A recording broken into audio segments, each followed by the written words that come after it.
Canada Post is on strike. Does that mean we're saving money? Canada Post hasn't made any money since 2017. And so if we've shut it down, does that mean we're not hemorrhaging money anymore? Like, is this a good thing, really? Randy Hillier, I talked about this a bit yesterday, but Randy Hillier has the charges dropped. I want to show you how the Toronto Sun celebrated this, and the picture they used, it's quite telling. It's very interesting. They want to ban parody. So they want to ban any kind of misrepresentation. You know, when Greg puts a wig on and pretends that he's whoever he's representing at the time, they want to ban that kind of stuff. All of it, right? So pretty interesting there. Trudeau is changing the rhetoric on Trump, and they're saying we're going to find a win-win with Trump. So that's going to be real interesting.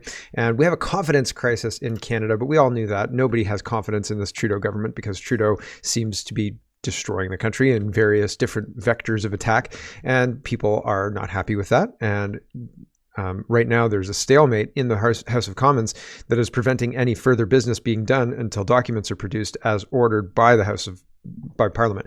And so until that happens, nothing else can go forward. And it might, you know how the United States has government shutdowns sometimes, and that creates budget crises because they can't do anything about raising money and so on and so forth. The same kind of thing can happen here by March, not December, but like by March, they're saying. So it's interesting. And could this partially be part of the plan that Mr. Poilievre is running, or is this going to be a reason to, restart the government and move this disagreement into committee, right? Instead of having it dominate the House and allow the House to get back to business. I hope not, right? I don't want the House to go back to business. I hope they go to the December break at least without actually moving forward on anything, because they were barreling towards passing C-63 and a whole bunch of other censorship laws that, no thanks. That's not. I'm not interested in any of that. Thank you. So CTV. So there's lots to get to. Let's get to it first. CTV News says Parliament on the road to an unprecedented confidence crisis, but there are off ramps. But nobody wants to take the off ramps, according to this article. If no political party is willing to say "Uncle," the drawn-out stalemate in the House of Commons is heading for an unprecedented situation that could amount to tacit lack of confidence in the government without anyone in Parliament casting a vote. Actions speak louder than words. The Conservatives and the Bloc Québécois have already announced plans to try to bring down the government and trigger an election with a non-confidence motion at the next opportunity, but there's no telling when that opportunity will come because the House has been gridlocked in a filibuster for more than a month. That may seem like good news to the embattled Liberal minority government despite the total lack of progress on legislation, but the standoff is inching Parliament even closer to a procedural cliff that would prevent the Liberals from raising funds they need to run the government. That would be unprecedented. I don't know what exactly would happen, said constitutional lawyer Lyle Skinner. That's a clear sign that something unusual is occurring, and at a certain point in time, it's going to be seen as a loss of confidence without a confidence vote ever occurring. Parliament is set to resume Monday after being off for a week for Remembrance Day, where it's expected a weeks-long filibuster will pick up where it left off before the break. Hold on. They have a week off for Remembrance Day? So they go back to their constituencies and they do Remembrance Day, but then they're off for like the whole rest of the week? Seems like a lot, right? Seems like a lot. I guess there's travel time. So like perhaps you're driving or you're maybe flying back. So travel time. Does it make sense a week? And then you have to turn around and travel back to Ottawa. So, all right. I don't know. Does a week make sense to you? Seems like a long time for Remembrance Day. Anyway, carrying on. The Liberals and Conservatives are each blaming each other for the state of the House. The Conservatives have promised that House business will remain at a standstill until the government hands over the unredacted documents to Parliament, and the RCMP related to a green tech fund that misspent government money. Well, that's kind of underselling it a little bit, eh? That doesn't give you all of the trimmings of what this whole thing's about, but I guess it gives you the 30,000 foot look. The Liberals say the Conservatives are filibustering their own motion and should instead move the talks to committee as the Speaker ordered. We are committed to getting things done for Canadians in Parliament, important legislation before the House, and we believe the Conservatives should stop playing obstructionist partisan games so that MPs can debate those bills, Liberal House Leader Karina Gould said in a statement. Gould called the filibuster reckless and irresponsible and said the Conservatives are putting their own partisan self-interest ahead of Parliament's responsibilities. The government insists that it's out of order for Parliament to be ordered to hand over documents for use not by the House of Commons or its members, but by a third party, in this case the RCMP. But Parliament requested the documents. Just because they're going to take those documents and give them over to the police doesn't mean that they shouldn't have the documents. They've still requested the documents for use by the House MPs to hand over to the RCMP. Opposition House Leader Andrew Scheer shot back to say that if Gould really cared, she could get the House back to work immediately by stopping the Liberal cover-up and releasing all the documents as ordered by Parliament. The ongoing debate, which supersedes all other business, doesn't allow the government to raise any money, which is one of the central reasons Parliament exists. Is it? Legislation to raise funds, called supply bills, are special, said Skinner, because if the government can't convince Parliament to pass them, it shows the House has lost confidence in the government. Loss of confidence can trigger an election. If the government can't even bring its supply bills to a vote, it raises all kinds of questions. It's almost like entering a US-style shutdown because nobody wants an election, and there's no playbook for that. Nothing so dire is expected in the near term. The government will ask for money to cover unexpected expenses in December. If it never comes up to vote before because of the filibuster, that could create a short-term budget crunch. But if the situation persists into March, there will be far greater consequences that could indeed mimic a US-style shutdown.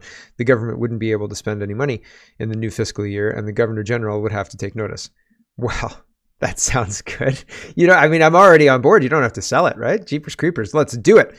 If any other remedy doesn't happen, like if a snap election doesn't happen. Here's Roy Green, and he says, wise advice from a former Deputy Prime Minister, John Manley. Snap election before Trump sworn in would be best for Canada, says the ex-minister. And so possibly, but people are weighing in on this. Do you think, I think it's, if it prevents anything else from getting done in the House of Commons, then I'm all for it, right? Again, I'm in favor of the fastest line between where we're at, which is complete insanity and rule of law thrown out the window, to back to a sane and rational group of people running things. I'm not sure Polyev represents that, and I'm not sure the CPC represent that. But at this point in time, it's probably better than what the Liberals are doing. So Canadian PM puts this out. Today, the G7 leaders issued a statement reaffirming their unwavering support for Ukraine. Read their statement. Unwavering support for Ukraine. Why do we have unwavering support for Ukraine? Why don't we say, listen, we've run out of money, Ukraine, and if you guys want to negotiate peace, we've got a table set up. And it's a great table. It's wonderful. We'll even invite Donald Trump if he wants to come and facilitate a talk between you and Putin and Trump and bingo, bango, bongo. We'll help with that. But we're not sending any more money. We're not making war for you. We're not funding this war because it's not our war. Sorry about that. All the rest. But this unwavering support for Ukraine seems like a bridge too far for me. I'm a Canadian citizen, not a Ukrainian citizen, and I don't agree with any of my money going to funding this war. So unwavering support, no thanks. No, unwavering support for peace in Ukraine. Yes, yay. Meanwhile, in Ukraine, Olga says Ukrainian MP Yevhen Shivenko, I'm getting that terribly wrong, but let's carry on, got arrested for calling on Zelensky to begin dialogue with Putin. He's facing charges of treason for calling for peace. Shivenko was a former member of Zelensky's Servant of the People Party. Womp womp. Right? I still don't have my womp horn, but yeah, that's not so good, right? Like, oh man. So all the things I just said about, talking with Putin and Trump and would have a table for peace and stuff, they'd put me in chains, eh? Here's your handcuffs, Mr. Mark, right? Like, womp. Not so good. Not so good for anybody. So not caring about any of that and reaffirming his dedication to Ukraine, Trudeau is in Peru with Ella Grace, and Josh says, Peru, Justin Trudeau doesn't travel anywhere these days without one of his kids in tow as a buffer from criticism. This time it's his daughter, Ella Grace. Last time it was Hadrian, before that, Xavier. So they're getting off the plane, and this is... There you go. So bring your kids with you, right? And sure, like, why not, I guess. Is that weird, though? Leader of the country? I don't know. It seems a little odd to have the constant, one of the kids accompanying him on state trips and things like that. Here is CBC Watcher and highlighting what's actually going on in Peru. CBC Watcher says, watch Trudeau at the APEC leaders meeting in Lima, says long-term vision that is necessary for your investment as business, but also for citizens in a time of uncertainty and upheaval everywhere around the world to feel confident that there's a plan that's going to meet the future where it's going and not just wish it were different. And CBC Watcher says, ironically, he then invokes Trump supporting Wayne Gretzky to make his point. When in the last 9 years has one single Trudeau investment be the EV plants, green slush funds, vaccine manufacturers, edible cricket plants, etc., not turned into a total disaster. Trudeau wishes the reality were different. The truth is, he wouldn't know where the puck was if it hit him in the face. So I don't want to listen to Trudeau, but he essentially says, oh, you have to skate where the puck is going, not where it's at right now. And, we hope that we do that. And he doesn't. He doesn't ever. Really, all of the things we're investing in seem like we're investing in tape decks. We're investing in beta tape decks, right? Instead of VHS, and we're getting screwed, right? And then nobody's making movies for our tape decks, but Canada's got billions of them, right? Like when there's only 40 odd million people, right? We've ordered billions of these tape decks. Like, oh man, missed it again, right? Thanks, Justin Trudeau. That's what it feels like all the time. I hope you get the reference. Son of a Bench says, another BS tweet by the NDP leader Jagmeet Singh. Jagmeet Singh says, Pierre Poilievre wants to cut your essential services. I want to cut taxes on your essentials so more money stays in your pocket. Yesterday, I made fun of him because he supports the carbon tax. He supports a new shipping tax. He supports all of these new other taxes, but he really is focused on making life more affordable for you, right? Which is nonsense. And Son of a Bench kind of adds more color to that. He says Singh's trying to convince Canadians that he wants to cut taxes. He voted for the carbon tax. He voted for the budgets that increase all the spending and make things more expensive for people. And all the other tax increases that Justin Trudeau and Chrystia Freeland have put forward over the past few years.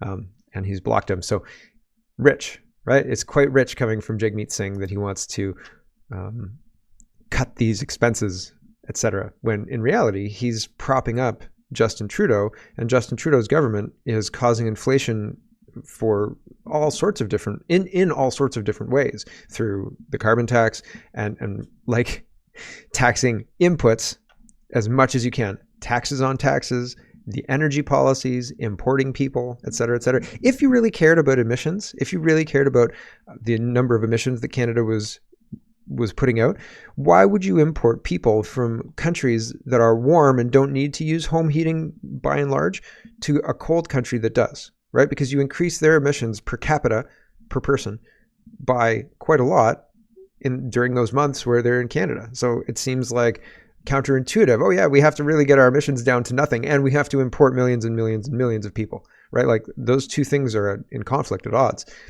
It's not going to work. So, and people don't seem to care, and people don't seem to connect those dots, right? Like we're moving a population from a low carbon life to a high carbon life. Here's your car, your large winter coat, your home heating, right? Your high electricity bill and all the rest. And people don't have a problem with this? It's insane. It's absolutely insane. Western Standard continues and says, Defense Ministry caught in misuse of funds over favoritism in contracting. I've talked about this a couple of times, so now it's in a formal news article in the Western Standard, but they're basically just talking about how Bill Blair and all sorts of other people are able to spend money without any kind of oversight, and when they get caught, nothing really happens, right? Like, so lucky us, taxpayer gets stuck with the bill. Here is the food professor. He's highlighting this is our grab bag of governance, by the way. That's why it's kind of not messy, but there's lots of variation in the stories. So anyway, the food professor says the value of the Canadian dollar versus the US dollar, 1950 to 2024. And he says our Canadian dollar's performance against the US dollar over decades highlights the economic trends during both Trudeau political eras. So 1970s up into the 1980s, and then the early 2000s, and where we are now. And so I remember when I was young, my parents, we went on a driving trip to Florida. We did this a couple of times. Like we'd go down to Myrtle Beach. We went down to Coldwater, Florida. We went down to Disney, like we did the Disney thing. And it was great. It was a lot of fun. Every time we went, because it was like 94, 95, 96, 97, like when I was old enough to appreciate it, like a teenager. And so it was, that's coinciding with the lowest on this chart. Like the value of the Canadian dollar was at like 64 cents. So my parents were way worse than us. I was like 71 cents. That's great. No problems there.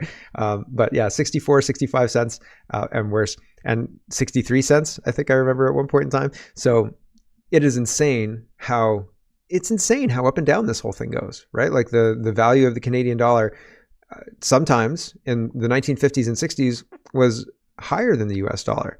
And then I don't think people like that. I don't think the bankers like that. I don't think the United States like that. So I think that they did some funny business to make it like to make the United States dollar stronger and the Canadian dollar lower, despite us being a very, very rich country and a very small country. Anyway, regardless of all of that, I speculate.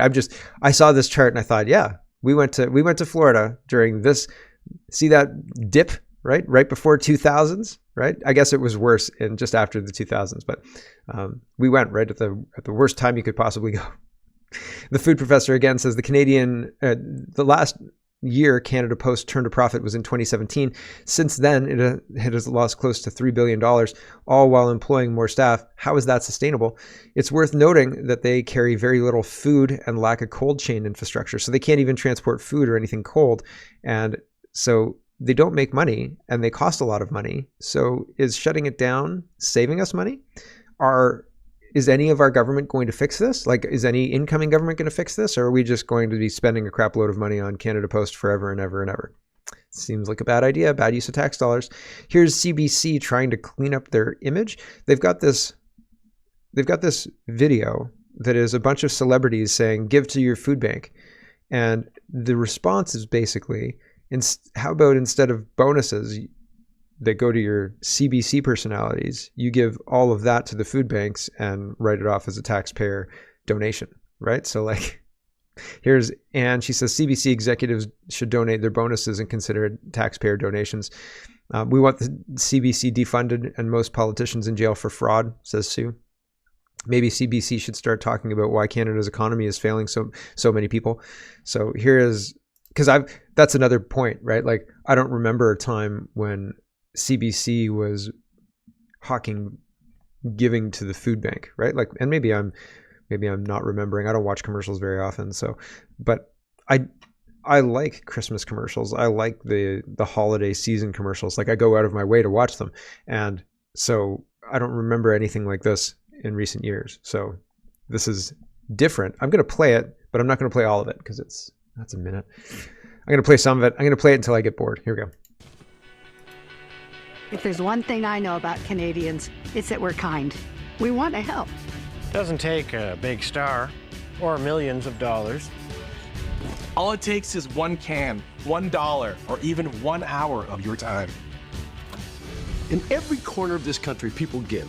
To their friends, to their families, to total strangers. And this season, we will give again. So it seems like a rebranding of the CBC, trying to get people on board and blah, blah, blah, blah, blah. Fine, but nobody trusts the CBC, and I don't think anybody trusts anything they say. If I wanted to give to the food bank, I wouldn't drop it off at a CBC headquarters because I'm not sure that they'd actually put it into the food bank. I don't know. The food professor again says, pro-carbon tax advocates in academia this week reacted negatively to the publication of our study in a leading academic journal, which highlights the following points. There is no research in Canada on how carbon taxes affect food prices, and we're going through an affordability crisis. The food bank ad we just watched, right? Great job, Canada. Oh, we'll just put a carbon tax on everything. Idiots. Food affordability is a pressing issue in Western countries. Carbon taxes have significant impacts on broader economic dynamics. This underscores a troubling reality. Ottawa lacks a clear understanding of how the carbon tax is impacting Canada's food security. This lack of insight is deeply concerning. Deeply, deeply concerning. I've got 2 Doug Ford stories here for you, and one I like, and the other one, not so much. And so this is the one I like. Doug Ford says, sex offenders who prey on innocents don't deserve to hide. That's why we're making it illegal for registered sex offenders to change their names, protecting the safety of our kids and holding criminals accountable for their despicable behavior. So one of the things I found out recently is that a lot of people who are on sex registries or people who are on, who have had crimes and been put on like sex registries, not just in Canada, but like in the United States, what they do, and this is an anecdote out of the United States, it's not out of Canada, but I think when I saw this, I thought this maps to Canada too. So what they do is they take on a different gender identity. This is why they do it in prison, okay? So you get charged and convicted of pedophilia or charged and convicted of child pornography or something like that. You go to jail. In jail, you become a woman. Now all of a sudden you're not, Hank Smith. Now all of a sudden you're Valerie Smith or Valerie, whatever you want to be, right? Didn't Jessica Yanev change his whole name to Jessica Simpson, right? Isn't that what he did? So now on paper, you're somebody completely different. You have nothing to do with that pedophile or that child porn guy that was in prison. You're a woman and a completely different person than that person, right? That's why they do it. That's the long and the short of it. That's it. That's the reason they do it, to hide their identity. So this is a response from that, and I like that. So that's good, right? Like, yay. So I wonder if they can still access female prisons. Not so good. Here's the not so good story. Yesterday I kept slaughtering the name of whatever day it was. Here's Doug Ford pandering to the same people. So it's just like one of those things, man. What's happened? What happened, right? I could tell you, but then they take my show down again. Doug Ford says, I want to wish Sikhs across Ontario and around the world a very happy Gurpurab. That's probably it. I haven't actually listened to this. So we'll find out together how to say the name. He says, I hope you're able to gather with loved ones to celebrate the 555th birthday of Guru Nanak Dev Ji and the many traditions and rich culture that shape Ontario's vibrant Sikh community. Yeah. I wonder what the Christmas message is going to look like this year. Here we go. Hi, everyone. I want to wish the entire Sikh community across Ontario a happy Gurpurab as you gather with your family, friends. I nailed the name? What? And loved ones to celebrate the 555th birthday of Guru Nanak Dev Ji, founder of the Sikh faith. Let this be a reminder. Okay, so that's good enough, right? Pandering and pandering and pandering continues. Here's Kevin Vung. He says, freedom is not free. Canadians, soldiers of all backgrounds and faiths, paid the ultimate price for it, and we have a solemn duty to honor them. My letter to Aaron Hobbs, who believes Remembrance Day is about, quote, a white guy who's done something in the military. And the letter is exactly what you'd expect, but I'm glad that an MP is taking it up. Kevin Vung is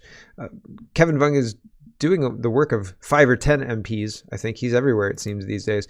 So good for him. It's interesting that he hasn't been invited into the Conservative caucus. So that's very interesting. Jim McMurtry is a teacher. He was run out of his school and board for being honest about what happened with the with the residential schools in Canada, and being clear that there were no mass graves, and what's been seen is ground penetrating radar, like signals on ground penetrating radar that are not mass graves as far as anybody knows, and nobody's dug them up. And so here he's doing a lesson, and the lesson is history in art, and he goes through this painting, and the painting is quite interesting, but he highlights within it some lies that are being propagated as truths, but they're not truths, they're lies. So the whole thing, it's 7 minutes, but it's worth watching, and it's very quick, and it doesn't feel like 7 minutes, but we're not going to watch 7 minutes of it. We're just going to listen to a little bit of it, but here you go. The bad things are still happening to these children. A few other things very quickly. You notice on the right-hand side of the painting, there's an RCMP officer with a rifle, and then on the left-hand side, there's a man on the ground. So the suggestion is that the man has been shot. Perhaps it's a father, perhaps someone who was trying to defend his children. But again, it was the Indian agent that did this, and the parents signed the kids up by signing an application form. There are some cases where the kids were forcibly taken, but they were forcibly taken because it was deemed in the child's interest, because they were orphans, because they were children who were being abused in the house. Children didn't have the necessities of life and so forth. So, and that's the case today in Alberta. Here we are in 2024. If a child doesn't go to school, the school authorities try and do something about it, particularly the guidance counselors. If that doesn't work, then the police can get involved and they can put the child in probation. If that doesn't work, the child in Alberta today can go for up to 30 days in jail.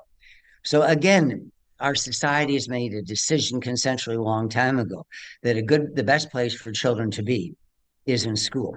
And so anyhow, it's just not as it's being depicted here. A few other things I'd like to know.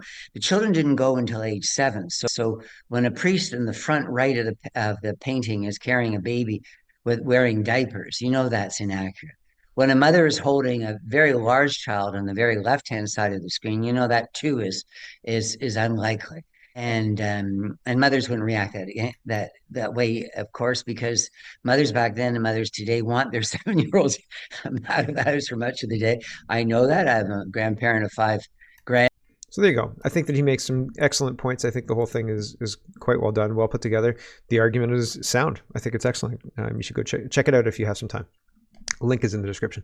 National Post is reporting Ontario Hockey League player Landon Sim suspended for 5 games for calling the other player a Mennonite. A Mennonite? A Mennonite? Like that's the thing that you're, okay, this is 5 games? Like, what did he say? Holy cow. National Post says the league said in an emailed statement that the player may not target another player in an attempt to provoke them on the basis of their religious or cultural background. London Knights overage forward Landon Sim was suspended 5 games by the Ontario Hockey League on Monday for referring to an opposing player as a Mennonite. The 20-year-old was ejected and assessed game misconduct at the end of the first period of London's 5-1 win at Sault Ste. Marie on November 6th. The OHL found Sim contravened the league's code of conduct intended to provoke an opposition player that was marginalized on both religious and cultural grounds. He used the word Mennonite. Sim's agent, Andrew Maloney of Maloney and Thompson Sports Management, said he was insulted by a player on the other team. Just regular back and forth banter. Landon used the word toward him. I think it was just something that he said without knowledge behind it. Obviously it's wrong and inappropriate. It's a teachable moment and something he's not going to repeat. And now that he's totally aware of it, like what?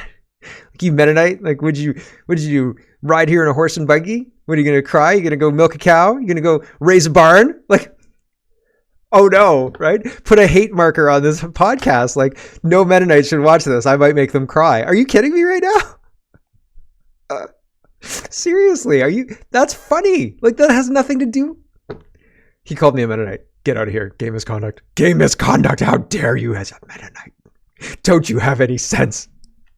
No, it was a teachable learning situation. Now I know. I won't talk about Mennonites. Oh, are you so? What? What? I don't know either. But the whole thing is very strange. All right, let's move on very quickly. We've got some updated speech news. Global News says Canada's election chief wants a ban on the misrepresentation of candidates and other key players in the electoral process through manipulation of their voice or image without consent. So anything that Greg does, if he puts a wig on and pretends that he's Patty Haydu, that's it. Done, Greg. Done. You're going to the gulag, buddy. How dare you? No parody here, right? That we might not understand that that's not Patty Haydu, and so get confused and think that we're looking at the actual politician instead of a parody, right? Ridiculous. Hello everyone, thanks very much for watching. This is just a short version of a longer show. If you'd like to get the whole show, you can go over to CanadaPoly.com and sign up for a subscription. Just look in the drop-down tab for Shop and Donate and look for subscriptions, and you'll get immediate access to the full show. Love to see you. Thanks for watching, everybody. Have a wonderful, wonderful day.